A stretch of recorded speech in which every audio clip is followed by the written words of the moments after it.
This is Chris McDaniels. Like, subscribe to TNW Wrestling on YouTube, subscribe to my other channel, Word of Chris, and subscribe to this channel, Chris McDaniels, and follow me on Twitter, Instagram, and both of my TikToks. They'll all be down there in the description box, and I'm here to do my AEW Dynamite January 8th, 2025 reviews. So here we go, discussing about tonight's episode of AEW Dynamite. Now we kick off the show with the first match of the night. It was Will Ospreay versus Buddy Matthews one-on-one tonight. Now this match, obviously, definitely gotta go check this match out. You already know it's gonna be a banger, and you know what? It was that. So yeah, great opener match. This match was back and forth and everything. Buddy Matthews had a good amount of offense, and same for Ospreay. They go outside of the ring going at it. We see Ospreay springboard off the barricade at one point, hitting the Oz Cutter onto Buddy Matthews outside of the ring. Matthews almost got counted out. He barely made it back into the ring by the count of 9. But when he was coming underneath the bottom rope, we see Ospreay hit a missile drop kick off the top rope onto Buddy Matthews, and then he hits the Oz Cutter again, but this time in the ring, springboard off the second rope, and then he pins him. 1, 2, Matthews barely kicked out at 2. Matthews starts taking control of this match, and at one point, he actually hits a nice move when he got Ospreay in the torture rack position, and he kind of hits a reverse go to sleep onto Will Ospreay. That was pretty cool. Never seen that before. He probably done it a lot of times before, but I just never seen him do it before. So that was pretty damn cool. And then after that, he hits the curb stomp onto Ospreay, which Ospreay sold the hell out of that. He pins him. 1, 2. Ospreay barely kicks out at 2.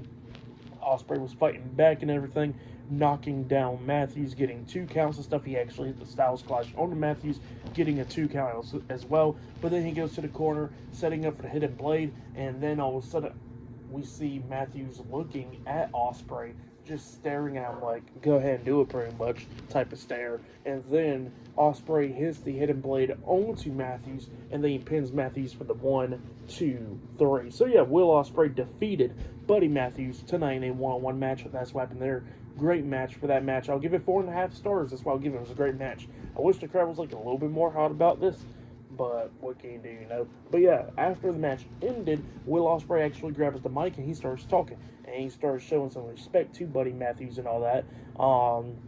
He tells Buddy Matthews that they don't need a leader, that him and Brody King don't need a leader at all, and that they can do their own things because they even prove to themselves that they can do their own stuff. So yeah, that's what he was talking about there. He says that he could see tag gold in the future with him and Brody King, or he could see singles gold for Buddy Matthews himself if he wants to do that. And then he tells Buddy Matthews that, that if he needs a man in his corner, he's there for him. So yeah, that's what Will Ospreay says, and he shows some respect by shaking Matthews' hand.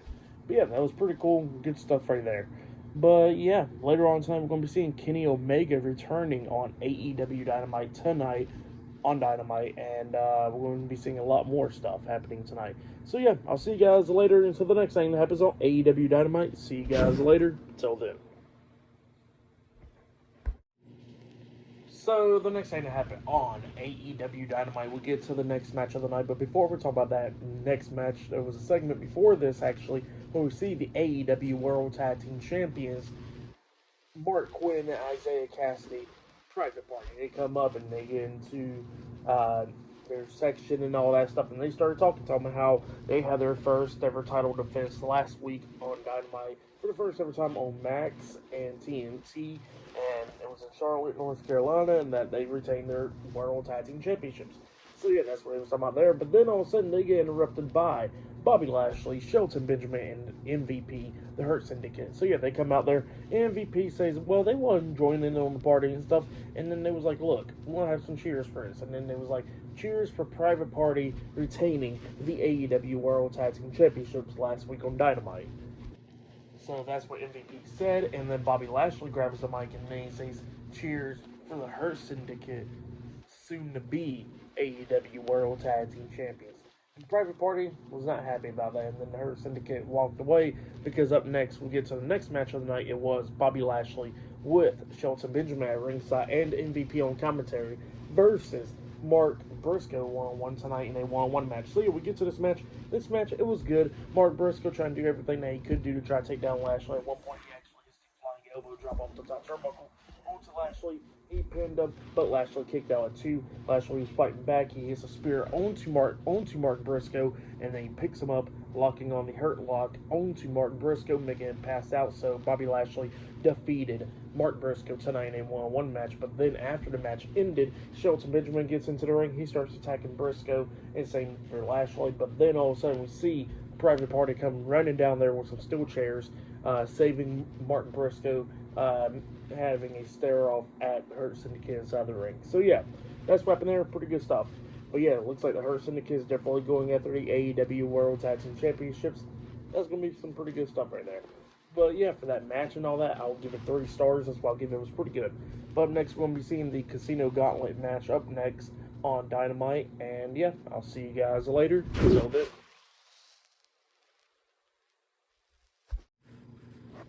So the next thing that happened on AEW Dynamite, we get to the next match of the night. It was the Casino Gauntlet match. Winner of this match will be number 1 contender for the AEW World Heavyweight Championship, where they will be facing Jon Moxley next week on AEW Dynamite for the title. So yeah, we get to this match. And the first 2 people who started off was Switchblade Jay White and Hangman Adam Page. So yeah, these 2 guys was the ones that was starting it off. After that, I think it was Wheeler Yuta that came in. I'm not going to go in order of all who came in, but there were some names. At one point, the fourth person that was going to come in, I think it was number 4, was all of a sudden we heard Whose House with Swerve's voice. So it looks like Swerve Strickland was going to come out, but instead it was Ricochet, because we hear the voice of Whose House, and then he says, "Bitch is my house," and then does that annoying ass laugh. So yeah, then Ricochet comes out there. And then we start getting everybody else coming out there, like Adam Cole, Kyle O'Reilly, Roderick Strong, Powerhouse Hobbs, Lance Archer, and yeah, a lot of people was just coming down there. And this match, it was pretty good. Like, we see some good selling from Ricochet. Well, Ricochet got hit with the super kick off the top rope by Adam Cole, and Adam Cole hit the Panama Sunrise onto him. Bunch of near falls in this. Jeff Jarrett starts coming down at one point, and Wheeler Yuta attacks him from behind pretty much, so Jeff Jarrett couldn't really get into the match like that, because it ended not long after he comes out there. We see at the ending Lance Archer try to hit Blackout onto Powerhouse Hobbs. Powerhouse Hobbs fought off and got off his shoulders and all that stuff, and then clotheslines Lance Archer over the top rope, taking him out. And then we see Kyle O'Reilly delivering those kicks to the chest and legs onto Powerhouse Hobbs. He hits the ropes, and he comes back, and he gets hit with the spine buster by Powerhouse Hobbs, and Hobbs pins him for the 1, 2, 3. So yeah, Powerhouse Hobbs won the Casino Gauntlet number 1 contenders match tonight on AEW Dynamite. That's what happened there. Powerhouse Hobbs is now the number 1 contender for the AEW World Heavyweight Championship, and will be taking on Jon Moxley next week. So yeah, for that match, I'll give it 4 stars. That's why I'll give it. It was good, but yeah, that's why I'll give that one. But yeah, surprisingly, Powerhouse Hobbs gets the world title match. And then after the match ended, Renee Paquette goes in there and starts interviewing Powerhouse Hobbs. And, he was talking about how Jon Moxley was the one that brought him into AEW and all that. But at the end of the day, it don't matter and all that, because next week on Dynamite, he's going to be taking the AEW World Heavyweight Championship home. So yeah, that's what Powerhouse Hobbs says there. Pretty good stuff. But then after that, we see Jeff Jarrett getting interviewed inside the ring, and he was talking about, that this year is going to be a big year, because he says that, yeah, he lost his opportunity for the AEW World Heavyweight Championship tonight, but he says he's going to get that title pretty much. But then he gets interrupted by MJF. MJF comes out there. MJF was pretty much talking a lot of junk to Jeff Jarrett, but then giving him credit, saying, you're a 12-time world champion, you're a 2-time Hall of Famer and all that. But then he pretty much says that, that he had Googled that because he's not a dinosaur, but he says that his dad was a fan of him when he was growing up. So yeah, that's what MJF was saying there.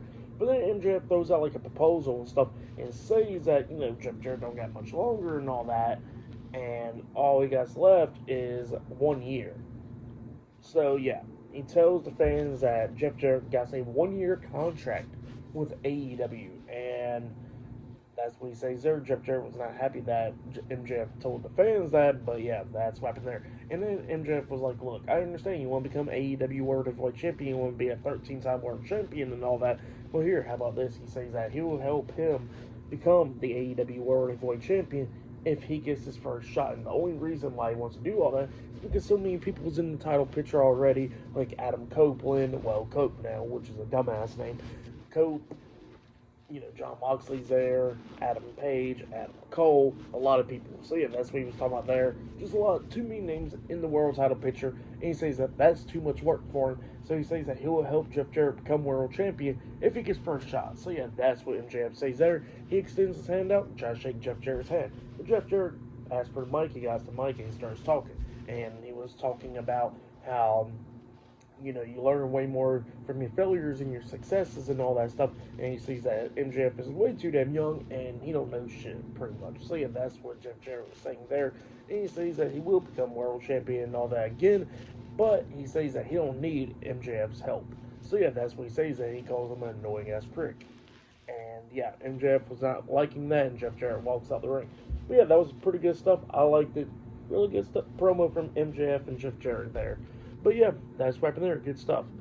But yeah, later on tonight we're going to be seeing Kenny Omega making his return on AEW Dynamite tonight on Dynamite as well. And up next we're going to be seeing Adam Copeland. So yeah, I'll see you guys later. Till then. So, the next thing to happen on AEW Dynamite, we get to the next segment of the night where we see Cope. He comes out there. Stupid ass name, pretty much. I haven't talked about AEW last week or anything, but I heard he done changed his name last week, which I don't like the name, but what can you do? Maybe we'll get used to it. So that's probably what it is. I mean, it took a minute to get used to Adam Copeland, even though I still call him Edge, but definitely takes some getting used to call him Cope. But yeah, Cope, he comes up there and he starts talking inside the ring. And he was talking about John Moxley because he says that he's going after the AEW World Heavyweight Championship and all that stuff. And then he was talking about how the Death Riders want to mess around with his buddies FTR because FTR is his friends and all that. And, that's not going to ride with him. So that's what he was talking about there. But then he says that they're messing with a man that, already went through a lot of stuff. He says that he broke his neck in a match against Eddie Guerrero. And then he says that he went on 20 more minutes and won that match. And then he was talking about how he had a match against Malachi Black in a barbed wire steel cage match, and he broke his leg in the match, and then he went on for 10 more minutes and won that match. So yeah, that's what Copeland was talking about there. And yeah, he was talking about how he'll do anything to get that world title and stuff. So yeah, that's what he was talking about there. But then he gets interrupted by the AEW World Heavyweight Champion, John Moxley, Claudio Castagnoli, and Wheeler Yuta. So yeah, the Death Rider starts coming out there. And yeah, they're about to get over the barricade up until we see Dax Harwood and Cash Wheeler FTR coming up, attacking Death Riders from behind. Cope is going after Mox inside the ring, while FTR and Claudio and Wheeler Yuta's, in the crowd and stuff going at it. And Cope starts taking advantage, hitting a big boot onto John Moxley inside the ring. He was setting up for the spear up until Marina Shafir gets on the ring apron, distracting Cope. But then all of a sudden, Cope gets hit in the back of the head with a briefcase by Pac, and then Death Rider starts beating him down and all that. And then we see Mox locking on that sleeper hold bulldog hold onto Cope and stuff. But then all of a sudden, they're about to beat him down even more up until Powerhouse Hobbs comes walking down there and he's ready to fight. He gets into the ring and Death Riders gets out of the ring. So yeah, that's what happened there. Pretty good segment there. But yeah, later on tonight we're going to be seeing Kenny Omega make his return on Dynamite later on tonight. And up next we're going to be seeing a triple threat match with the women up next on Dynamite. So yeah, I'll see you guys later. Till then. So, the next thing to happen on AEW Dynamite. Now, before we talk about the next match of the night, we gotta talk about a segment that happened backstage. So, yeah, we see Mariah May cutting a promo and stuff, and she was talking about how, that she will be defending her AEW Women's World Championship at the next pay-per-view and all that, but she says that there's going to be a casino gauntlet match next week on Dynamite to determine the number one contender. She says that all the women can be in there like marionettes, and then she's going to cut all the strings and burn them down. So yeah, that's what she was talking about there. But then she gets interrupted by Harley Cameron, and Harley Cameron, I swear, I love her. Great, she's freaking funny. But yeah, she comes in there and she was talking about how about we have a match and stuff, and then all of a sudden, we see Mariah May saying, "You're not going to get a women's title match," and then Harley Cameron was like, "Nah, it could be non-title." match between me and you, one-on-one collision. So yeah, that's what she was talking about there. And Mariah May accepts it, but she says that she's going to burn her too, and she's going to rip her head apart. And then Early Cameron was like, yeah, that ain't going to happen. So yeah, they're going back and forth on that part.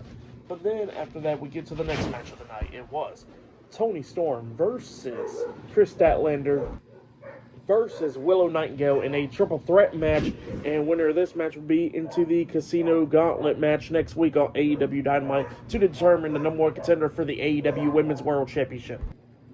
So yeah, we get to this triple threat match, and this match it was pretty good. All three of these women beating the hell out of each other, going back and forth and everything. There was a bunch of cool spots. Like at one point, Willow Nightingale hits a double German suplex onto Toni Storm and Chris Statlander. Like she grabs Chris Statlander gets a hold of Toni Storm, and then they do the German suplex sequence. So yeah, that was pretty cool there. And then all three of these women was beating the hell out of each other. It was going back and forth between Chris Statlander and Willow Nightingale, but then Chris Statlander knocks Willow Nightingale out the ring, and then after Statlander knocked Nightingale out the ring, we see Statlander pick up Toni Storm, hitting Wednesday Night Fever onto her, pinning her for the 1, 2, 3. So yeah, Chris Statlander defeated Toni Storm and Willow Nightingale tonight in the triple threat match. Now she goes into the women's Casino Gauntlet match next week to determine the number one contender for the AEW Women's World Championship. So yeah, that's what happened there. Pretty good match. For that match, I'll give it 3.5 stars. That's why I'll give it there. But next, we're going to be seeing Kenny Omega returning on AEW Dynamite. That is up next. So yeah, I'll see you guys later. Till then. So, the next thing that happened on AEW Dynamite, we see, before we talk about the Kenny Omega segment, we got to talk about a segment that happened backstage. So, yeah, we see Renee Paquette interviewing Toni Storm backstage, and Toni Storm was talking about how she's going to get her opportunity at the Women's World Championship and all that. So, yeah, that's what she was talking about there. But then we get to the next segment where we see Kenny Omega. He makes his return tonight on AEW Dynamite, and he starts talking inside the ring. And by the way, he gets a new theme song, by the way. The theme song is okay. I like the other one better, but this one's pretty good, too. So, yeah, Kenny Omega, he makes his entrance down there, and he starts talking in the ring. Talking about how, how he returned, how he had a return match down there in Japan over the weekend and all that stuff. And he was talking about how he almost died and stuff a couple of months ago, 12 months ago. And he was talking about how he got diverticulitis and all that, and how he was in the hospital, in and out of the hospital, like multiple times in like a month. And he was talking about how, that he didn't feel good, and it was good that he got that checkup, because he says if he didn't get that checkup, pretty much he says that his doctor told him that he would have been dead. So yeah, that's what the doctors was telling Kenny Omega there. And yeah, when they told him that and all that stuff, Omega was pretty much telling himself, like, could he even wrestle again? Like, could he still go and do this and all that stuff? So yeah, he was questioning himself, and then he was like, yeah, he can do this. He gets to wrestle in front of the fans and all that, because he got to show him that he's a wrestling god. So yeah, that's what he was talking about there. And then he was talking about how pretty much that he can't go like how he used to, but he says that he can do other stuff. So yeah, that's what he was talking about there.